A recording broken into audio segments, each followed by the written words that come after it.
Okay, so now we're going to do is insert more subdivisions um, in in each of the floors to afterwards select faces and extrude them so they become the columns of the project. So we select the object, object mode, select the object, edit mesh, and as we know, insert edge loop. We can start selecting um, and inserting a specific um, subdivisions whenever we think it's better. Or there's another way, if we press Q to get out of the insertion option and object mode, we can also come here, edit mesh, and say insert edge loop options. And it comes to this window where we can actually say multiple edge loops, and by default I think it's 2. You can set this in whatever number you want. So if you place 6, it will pretty much generate 6 equidistant subdivisions to equidistance to the edges. Let's see the example. You see immediately generates 6.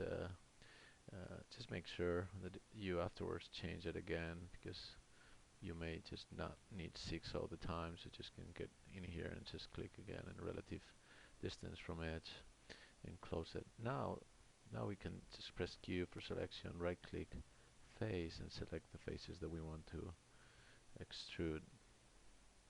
We have selected 3 for our 3 columns, and now what we're going to do is edit mesh extrude, or as you know, shift right click extrude faces. Immediately the gizmo changes to the um, standard extrusion gizmo, which allows us to just, by pressing on the arrow, not on the scaling factor, and pull up the extrusion factor manually. Now we press Q to get out of that extrusion option, and what we can do is just go to object mode, select the object, and either go again to insert edge loop tool, or the shortcut is shift right click and say insert edge loop tool, and just insert I don't know, a couple or one of them for each column, so it kind of gives us another extra control there. What we're going to do now is Q for selection, and we're going to go to faces, select faces in the top of the columns, and there's this option in edge mesh which is called add divisions. You can set a number of divisions for the face, but as a default it's set to 4, and as you can see, pretty much divides the face in 4. The faces maintain selected. Now we want to actually select 3, because we want 3 columns only to be extruded vertically. And now the only thing we need to do is again extrude these faces, but make sure that this is clicked off. As it says, it's keep faces together. The opposite will be maintain them separate. So we just need to actually now shift right click and extrude, or as you know, edit mesh extrude. No, shift right click extrude. These ones come up with again the gizmo for extrusion, and I was selecting the arrow, and now I press Q, and allows us to start selecting faces and moving them by pressing W. And as you can see, they're independent. If we wouldn't have, if we hadn't clicked this one, there would have been only one face altogether. But in this case, since we click that option, we have 3 different options here. So what I'm going to do is pretty much move them freely around, so they have this feeling that they're holding um, the top slab floor. What I'm doing is pressing Control and the top arrow, so they're always horizontal, no matter what movement I do. No. Let me see. There we go. And this one here. Let's make sure. Yeah. Seems like this one moved away from the slab. Let's put it in again. Okay, I think this one as well. Let's just make sure that they're all. We can just check on the top view, and it seems like okay. Now we need to select all the top faces. What I can do is just right click, say faces, select all of the faces, and as you can see, not only selects the top faces here, but also the bottom ones. We can deselect very easily by pressing Control and selecting the bottom ones, and immediately just leaves the top ones. We need to actually move these guys up until it touches this top floor.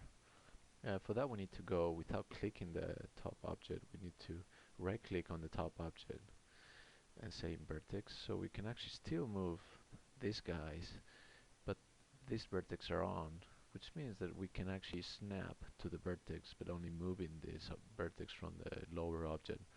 We can snap to V, as you remember, snap into 2 points and start just pressing this arrow, and we can just go here. It's constrained to vertical movement, but we can go here and actually snap to this point. So it's kind of weird because we're actually moving it from this point, but we snap into this point, so we can actually be in two places at the same time, which is good.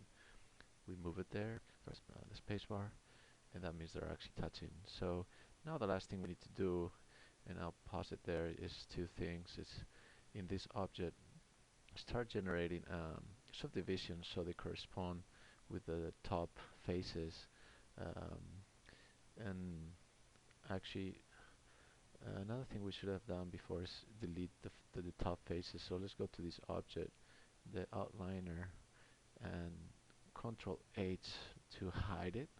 Select again the faces, right click, face, select the faces, Control, deselect the bottom ones, and actually delete those faces. We need them to be open.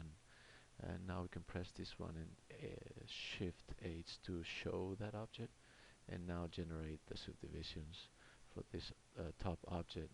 Let's go to the main window and Shift right click, insert edge, and start inserting edges. So as you can see, they don't have to be exact, but they need to have, in a way, a face that is corresponding with the top. What we're going to do in the next tutorial is actually select each of these faces in this object and delete it, and then connect the vertex to the ones here, so they create a unique object. For that, after inserting all these UV for each of the top columns, we need to select both and mesh combine, so they're actually the same object that we're joining their vertex together. So I'll let you guys follow this subdivision system, and next tutorial is explain the way to connect the columns to the top floor. Okay, face, and select the faces